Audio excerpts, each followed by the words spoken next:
VTV Bangla news, সত্যের সাথে সত্যের পথে।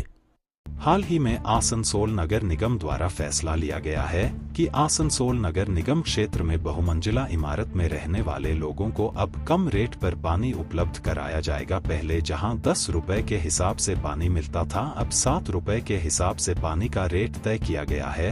लेकिन कुछ लोगों द्वारा यह अफवाह फैलाई जा रही थी कि आसनसोल नगर निगम द्वारा पानी के रेट को बिल्कुल खत्म कर दिया गया है। आज आसनसोल नगर निगम के मेयर विधान उपाध्याय ने इन अफवाहों को शांत कर दिया और बताया कि पानी का रेट बिल्कुल खत्म नहीं किया गया है, उसे घटाया गया है। मुख्यमंत्री ममता बनर्जी और इस विभाग के मंत्री फिरहाद हकीम के निर्देश पर पानी के रेट को 10 रुपए से घटाकर 7 रुपया किया गया है। उन्होंने लोगों से अनुरोध किया कि वह इस तरह की अफवाह न फैलाएं। কিছু মানুষ আমি দেখছিলাম বা আমিও খবরটা পেয়েছি যে বিভিন্ন জায়গায় একটা মানে ভুয়ো একটা রিপোর্ট চালিয়ে দিচ্ছে।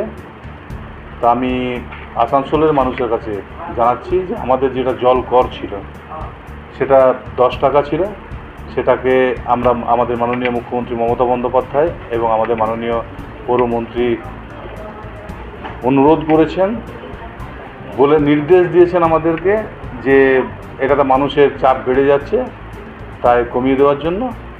তো যেটা পুরনো ছিল যে রেট 7 টাকা, সেই রেটটায় আবার মানুষের কাছে সেইভাবে বিল যাবে এবং মানুষকে 7 টাকা হারে দিতে হবে জলকরটা। ওটা কমানো হয়েছে। যেখানে বিভিন্ন জায়গায় ভুল তথ্য পরিবেশন করা হচ্ছে যে হাতিয়ে দেওয়া হয়েছে পুরোটাকে, সেটা হাতিয়ে